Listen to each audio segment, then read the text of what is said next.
Okay, we're back again, and here is wreath number 3. Here we go. Hey, are you ready for wreath number 2? Okay, what I have here are 2 packs of the Christmas balls that look like Santa Claus's belly and belt buckle. So 2 of those. We need some craft wire. We need some snips. I have a wreath form from the Dollar Tree. These Christmas balls were also from the Dollar Tree. You also can get wire from the Dollar Tree. This is one of the large wire wreath forms. I believe it's 16 inches. I have 4 of these pine branch decorations, picks, large picks I would call it. And we are going to process this by taking off the sticker, and then we're going to remove the pine cones and the berries, and we're just going to have the branches because this is gold glitter, and the ribbon that I have is with silver, so I really don't want to mix the silver and gold, even though that little snowman guy on Frosty, or maybe it was Rudolph's, the clay guy, he was singing silver and gold, but it's going to look tacky on this, so we're not going to put the gold on, because the belt buckle I thought was gold, but it is silver indeed. And I got these 2 for $2 each, and these were from Family Dollar. Santa Claus is coming to town, that's what it says, and it's a little belt buckle, so it's going to match our Christmas balls. And then I have some jingle bells, which are from Dollar Tree, red and silver.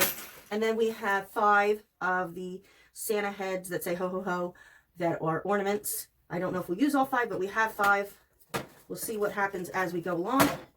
But the first thing we're going to do is we're not going to need the berries, but on our next wreath or one thereafter, I still have 3 more wreaths to get through, but we're going to keep these berries because we're going to be able to use these in a future wreath, thank you, that we're going to make. So keep the berries and keep the pine cones and these little curly cues too, because you never know what you're going to make, what you're going to find. I always save things like this, never throw them away. If you don't want to keep them, give them to another crafter that, you know, could possibly use them. So we're just going to pull down, straight down, grab it and pull down. See, when it starts to all fall apart, it's really not held on that great. We only really need these pine branch parts. These we're going to save for a future project. This we're going to save for a future project. The curly cues we're going to save for a future project. All right, and we don't need this big long stem, the giant pick part, to be. It's just going to aggravate us and give us more trouble than it's really worth. So it's better off just to get rid of it. Keep it small, keep it simple. So this is the last piece. Just unravel this. It's just brown floral tape. That's all that's holding this on the big giant pick. Once you get enough of it off, it comes off. All right, now we're ready to start to assemble our wreath. The first thing that we're going to do is we're going to take all the pine branches and we're going to put them in the wreath form. All right, so let's do that. Start to weave them in and out of the start to weave them in and out, okay, of your wreath form. You can glue them if it's not staying. Try to weave a part of it around and then put a dab, I can't talk today, a dab of glue, and it should hold it. You might need to hold it there for a second or two while the glue dries, but it will hold it. And we're going to do that until we have used up all of these little branches and our wreath is somewhat covered.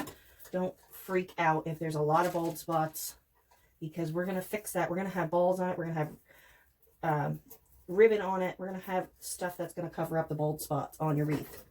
All right, but just don't take the branches and put them all in one area.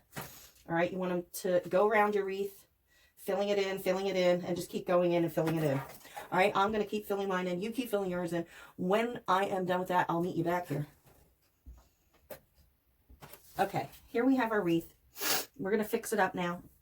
Okay, I just twisted them. I used my pliers, and I bent the ends up against itself on parts of the wreath where it has that little metal part that runs across to hold it together, to bind it all together. And then I just wove them in between the holes of the wreath form, and then over top of some of them, some of the branches that I already put in, some I wrapped around. Just wrap it around like that.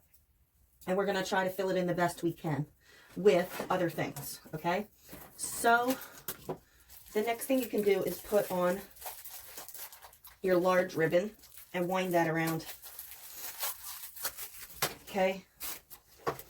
I'm going to do mine, you do yours, and then I'll meet you back here. Try to go in the spaces of your wreath where it looks bare. So if it looks bare, put your ribbon in that bare spot, okay? So that your pine branches are sticking out and your wreath will look more full. All right, I'm going to do mine, you do yours. We'll meet back here in a minute. Okay, I lied. We're going to need one of those 15-foot garlands, but you'll be able to space it out. You'll only need one. Usually on a wreath this big, I would use probably 3. But since we already had the pine branches mixed in with those and they're still like sticking out here and there are spaces you can skip. So it will look much fuller. It looked too sparse with just the pine branches on. I thought I could give it a go and make it, but I want it to be really full looking. So just do yourself a favor and go out and get one 15-foot branch, or garland, sorry. Then wrap your ribbon around. All right. Let me do this again. I'm sorry, guys, for making changes. I don't mean to keep switching it up on you, but if I did a project beforehand, I already know what I used and what I'm going to use, how much of it. But this is not a project that I've ever done before, so I can't really tell you ahead of time if my idea is going to work or not. And it did not work. So I don't want you to make something that isn't going to look right. So therefore, you're going to need at least one garland. Because when we make these wreaths, we're going to, we want them to be with us for a very long time. We want them to pass them to our kids or give them out as gifts or whatever. So we want them to look pretty. So just go get that one garland and you'll be good.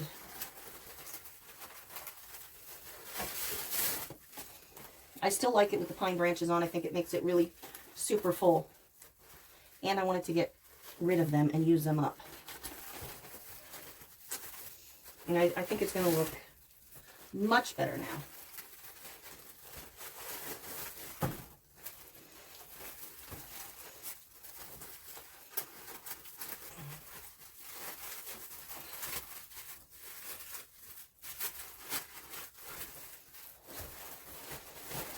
All right.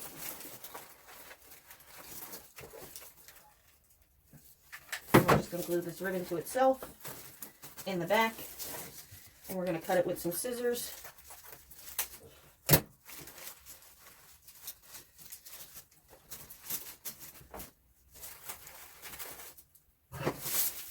Okay. If you don't have this ribbon, it's okay. You can use any other ribbon you want. Any ribbon is going to it's still going to look cute. I have this tulle ribbon here that, it's a glitter tulle. I think I don't know.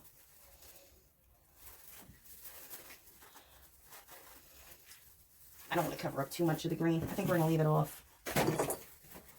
All right, so now we have our Santas. We have to see how many do we want to put on here because they're pretty big. So I'm going to want to put one here on the bottom.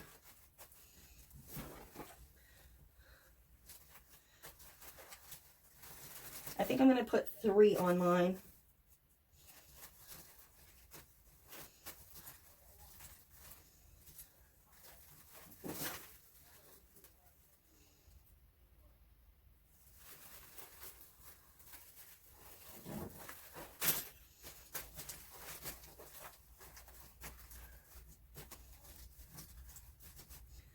We're going to put 3 on. You could save the other Santas for your tree or give them as a present. Wrap them on the top of a present. Make it into a name tag for somebody's package. I'm not going to use a ton of glue on the back of this just in case I ever want to take it off. I'm just putting enough glue on it to be able to stick it onto the wreath. All right.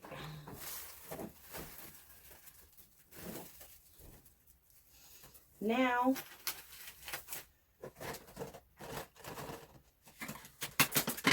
We want to add on our balls. I got 2 packs of these. I'm not sure how many I will use. We'll find out in a minute. These are impossible for me that I have to package. Apologize for the noise. There we go. All right. And I want the buckle to show, so I'm just going to do that. These do have gold on them, but it's all right. We'll live with it.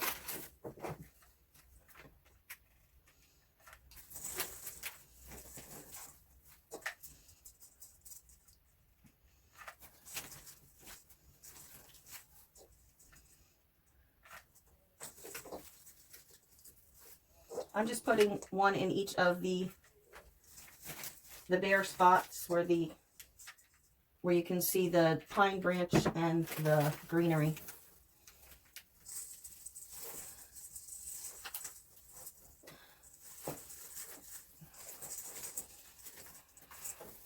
Might need to hold them on for a second so they stay.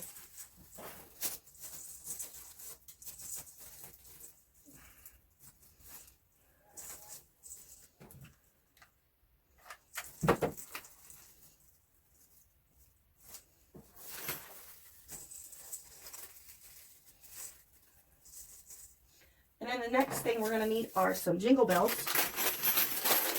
I'm going to use a mixture of gold and red, or silver and red, sorry.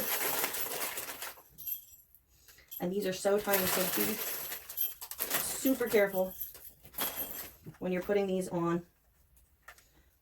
I would put the glue on the wreath and then just pop the little jingle bell on.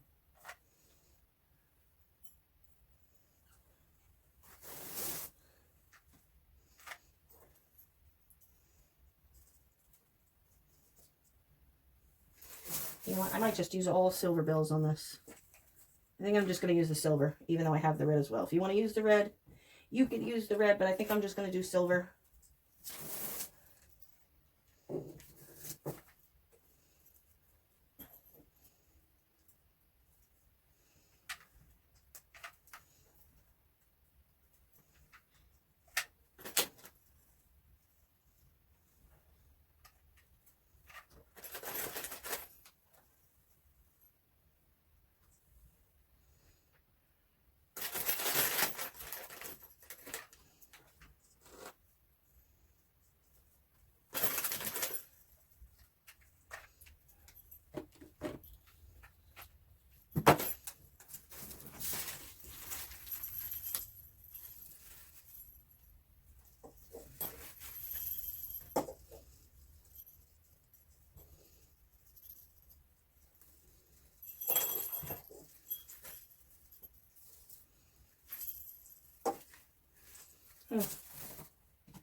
I can't really hear the jingle of the bell that much, so I think I might try to tie some on some jute cord.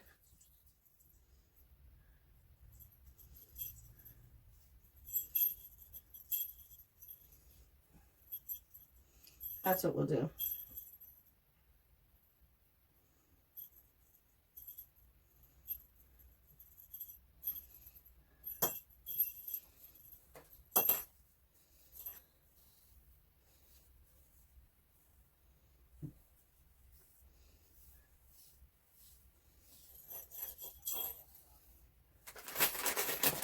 Now maybe I'll use the red.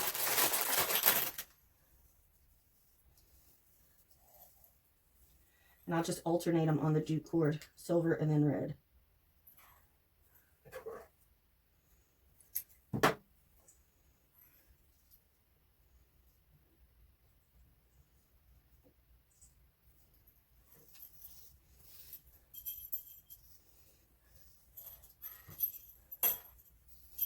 And we'll make our own strand of jingle bells. All right, but so they stay where you want them to stay. You're going to have to put a knot at the top of the jingle bell. I'm going to keep working until I have a big strand of them. I'll be back.